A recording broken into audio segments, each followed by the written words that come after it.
Hi friends, welcome back to my channel. നമുക്കൊന്നൊരു പെട്ടെന്ന് ഉണ്ടാക്കാൻ പറ്റിയ ഒരു ഉരുളക്കിഴങ്ങ് കറിയുടെ റെസിപ്പി നോക്കിയാൽ സിമ്പിളുമാണ്. നല്ല തിക്ക് ഗ്രേവിയോട് കൂടി കിട്ടുന്ന ഒരു ഉരുളക്കിഴങ്ങ് കറിയാണ്.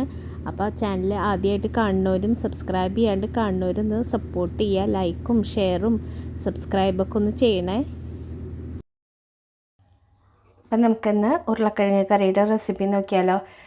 മക്കളൊക്കെ ക്ലാസ് കഴിഞ്ഞ് വരുമ്പോൾ എന്തുണ്ടാക്കും, എന്ത് കറി വെക്കും എന്നൊക്കെ വിചാരിച്ചിരിക്കുമ്പോൾ വെക്കാൻ പറ്റിയ കറി ഞാൻ ഇത്ര നേരവും വൈകുന്നേരം മക്കൾ വരുമ്പോഴത്തേക്ക് എന്ത് കറി ഉണ്ടാക്കുക എന്നുള്ള കൺഫ്യൂഷനിലായിരുന്നു. അപ്പം ഞാൻ പിന്നെ വിചാരിച്ചു പൂരിയും ഉരുളക്കിഴങ്ങ് കറി ഉണ്ടാക്കാമെന്ന് വിചാരിച്ചു. അപ്പോൾ പെട്ടെന്ന് ഉണ്ടാക്കാൻ പറ്റും. അപ്പോൾ 4 മണിക്ക് മക്കൾ ഒരു 3 മണിയാകുമ്പോഴേക്കും നമുക്ക് വേഗം 3 മണിക്ക് ആലോചിച്ച് തുടങ്ങിയാൽ വേഗം ഉണ്ടാക്കാൻ പറ്റിയ ഒരു കറിയാണ്. അപ്പോൾ ഉരുളക്കിഴങ്ങ് ഞാനൊരു ചെറിയ ഉരുളക്കിഴങ്ങാട്ടോ, അത് അധികം വലിപ്പമുള്ളതാണെങ്കിൽ 2 എണ്ണം, അല്ലെങ്കിൽ ഒരു 4 ഉരുളക്കിഴങ്ങ് തൊലി കളഞ്ഞ് വെച്ചിട്ടുണ്ട്. ഇതൊന്ന് കട്ട് ചെയ്തെടുക്കട്ടെ കേട്ടോ. അപ്പം ഞാൻ ഉരുളക്കിഴങ്ങൊക്കെ കട്ട് ചെയ്തെടുത്തിട്ടുണ്ട്. ഇതിപ്പോൾ എങ്ങനെയായാലും കുഴപ്പമില്ല, നമുക്കിതൊന്ന് ചെറുതായിട്ട് ഉടച്ചു കൊടുക്കാനുള്ളതാണ്. അപ്പോൾ ഇതൊന്ന് വേവിക്കാൻ വെക്കണം. അപ്പം ഞാനിതൊക്കെ ഒന്ന് കുക്കറിലൊക്കെ ഒന്ന് മാറ്റട്ടെ കേട്ടോ. അപ്പം ഞാനൊരു കുക്കർ വെച്ച് കൊടുത്തിട്ടുണ്ട്. അതിലേക്ക് ആദ്യം നമ്മുടെ ഉരുളക്കിഴങ്ങ് കട്ട് ചെയ്ത് വെച്ചത് എടുത്തിട്ടുണ്ട്. പിന്നെ ഇതിലേക്ക് കുറച്ച് കാര്യങ്ങളൊക്കെ ഒന്ന് ആഡ് ചെയ്ത് കൊടുക്കണം. ഇതിലേക്ക് നമുക്ക് സവാള വേണം. ഞാൻ ഒരു സവാള കേട്ടോ, മീഡിയം സൈസുള്ള ഒരു സവാള, ഒരു കുഞ്ഞ് തക്കാളി, വലിയ തക്കാളിയാണെങ്കിൽ പകുതി എടുത്താൽ മതി. പിന്നെ ഒരു 3-4 പച്ചമുളക്, പിന്നെ ഇഞ്ചി വെളുത്തുള്ളി ചതച്ചതാണ് കേട്ടോ. അപ്പോൾ സവാളയും എല്ലാതും പാകത്തിന് മതി, ഒന്നും കൂടരുത്. തക്കാളി അധികം ആവണ്ട കേട്ടോ. ഒരു ചെറുതായ കാരണം ഞാൻ ഒരെണ്ണം അല്ലെങ്കിൽ ഒരെണ്ണത്തിൻ്റെ പകുതി മാത്രം എടുത്താൽ മതി. ഇനി ഇതെല്ലാം കൂടി നമുക്ക് കുക്കറിലേക്ക് ഇട്ട് കൊടുക്കാം. അത് ഇട്ട് കൊടുത്തിട്ടുണ്ട്. പിന്നെ ഇതിലേക്ക് കറിവേപ്പില ഇട്ട് കൊടുത്തിട്ടുണ്ട്. പിന്നെ ഉപ്പ് ആഡ് ചെയ്ത് കൊടുക്കാം. പിന്നെ ഒരു നുള്ള് മഞ്ഞൾപ്പൊടി ഇട്ട് കൊടുത്തിട്ടുണ്ട്.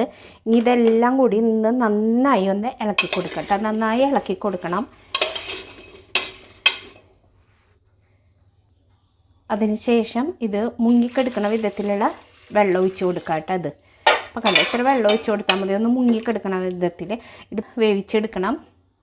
അപ്പോൾ ഒന്ന് കുക്കർ അടച്ചു കൊടുത്ത് ഞാൻ വേവിക്കാൻ വെക്കട്ടെ കേട്ടോ. അപ്പം ഞാൻ കുക്കറൊക്കെ അടച്ച് വെച്ചിട്ടുണ്ട്. ഇനി നമ്മുടെ കുക്കറിൻ്റെ വേവ് അനുസരിച്ച്, ഇപ്പം എൻ്റെ കുക്കർ ഒരു വിസിലുകൊണ്ട് ഇത് വെന്ത് കിട്ടാറുണ്ട്. അപ്പം നമ്മുടെ കുക്കറിൻ്റെ വേവ് അനുസരിച്ച് നന്നായി വേവണം കേട്ടോ. ഉരുളക്കിഴങ്ങ് ഒന്ന് ഉടച്ചു കൊടുക്കാനുള്ളതാണ്. അപ്പോൾ അതൊന്ന് വേവണ വരെ ഒന്ന് വെയിറ്റ് ചെയ്യാം നമുക്ക്. അപ്പോൾ കുക്കറിൻ്റെ ആവിയൊക്കെ പോയിട്ടുണ്ട്. നമുക്കൊന്ന് തുറന്ന് നോക്കാം. അപ്പം അത് നന്നായി വെന്ത് വന്നിട്ടുണ്ട്. ഉരുളക്കിഴങ്ങൊക്കെ വെന്തുണ്ട് എല്ലാതും. ഇനി നമുക്ക് ഉരുളക്കിഴങ്ങൊന്നിങ്ങനെ ഉടച്ചുടച്ച് കൊടുക്കാം കേട്ടോ.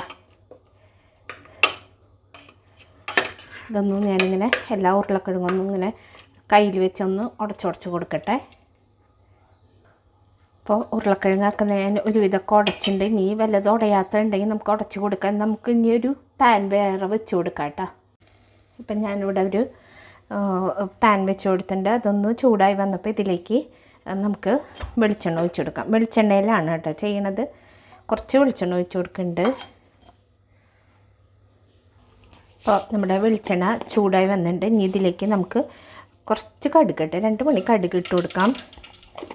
അന്ന് പൊട്ടി വരുമ്പോൾ ഇതിലേക്ക് ഒരു വറ്റൽമുളക്, പിന്നെ ഇതിലേക്ക് ഉലുവ കേട്ടോ. 2 മണി ഉലുവ മാത്രമേ ഇടാൻ പാടുള്ളൂ. ഉലുവ അധികം ആവരുത് കേട്ടോ.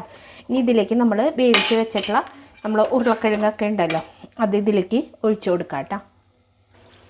ഇതിലേക്ക് ഒഴിച്ചു കൊടുത്തിട്ടുണ്ട്. എന്നിട്ട് നന്നായി ഒന്ന് ഇളക്കി കൊടുക്കുക. ഇത്രയേ ഉള്ളൂ, പെട്ടെന്ന് ഉണ്ടാക്കാൻ പറ്റിയ ഒരു കറിയാണ്.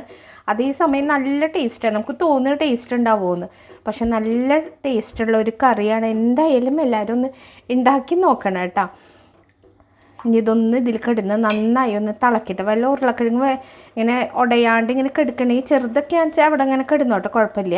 നമ്മുടെ ഉരുളക്കിഴങ്ങ് ഉടച്ചാലാണ് നമ്മുടെ കറിക്ക് ഒന്ന് ചൂടാറി വരുമ്പോൾ നല്ല തിക്കാവുള്ളൂ നമ്മുടെ കറി. അതുകൊണ്ടാണ് ഞാൻ ഉടയ്ക്കാൻ പറയണത്.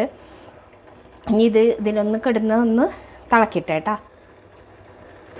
അപ്പം നമ്മുടെ കറിയൊക്കെ നന്നായി തിളച്ച് വന്നിട്ട് ഈ ഒരു ഇത്തിരി എന്താ പറയുക, ഇത്തിരി വെള്ളത്തോടു കൂടി എടുക്കാൻ നല്ലത്. അപ്പോൾ ഇതൊന്ന് ചൂടാറി വരുമ്പോൾ നല്ല തിക്കാവും നമ്മുടെ കറി. ഇപ്പം നമുക്ക് നോക്കുമ്പോൾ കറി നല്ല ഇങ്ങനെ വെള്ളം പോലെ ഇരിക്കണം കേട്ടോ. പിന്നെ ലാസ്റ്റായിട്ട് ഞാൻ ഇതിലേക്ക് മല്ലിയില ആഡ് ചെയ്ത് കൊടുക്കുന്നുണ്ട്. മല്ലിയില ഉണ്ടെങ്കിൽ ആഡ് ചെയ്യുക കേട്ടോ. ഉണ്ടെങ്കിൽ ആഡ് ചെയ്ത ഒരു വേറെ ടേസ്റ്റായി. അതും ഒരു നല്ല ടേസ്റ്റ് തന്നെയാണ്, ഇല്ലെങ്കിലും കുഴപ്പമൊന്നുമില്ല. പക്ഷേ ഉണ്ടെങ്കിൽ ആഡ് ചെയ്ത് കൊടുക്കുക. ഉരുളക്കിഴങ്ങിൽ മല്ലിയില വന്നാൽ നല്ലൊരു ടേസ്റ്റാണല്ലോ. അതും കൂടി ഇട്ട് കൊടുക്കുക. പിന്നെ ഉപ്പൊക്കെ ഒന്ന് നോക്കുക, ഉപ്പ് കുറവുണ്ടെങ്കിൽ ഉപ്പ് ആഡ് ചെയ്ത് കൊടുക്കുക. അപ്പം കണ്ടോ നമ്മുടെ കറി ഇവിടെ റെഡിയായി. പെട്ടെന്ന് ഉണ്ടാക്കാൻ പറ്റണ കറിയാണ്. അപ്പം എന്തായാലും എല്ലാവരും ഒന്ന് ഉണ്ടാക്കി നോക്കുക. ഞാൻ ഗ്യാസൊക്കെ ഒന്ന് ഓഫ് ചെയ്യട്ടെ കേട്ടോ. അപ്പോൾ thank you friends for watching.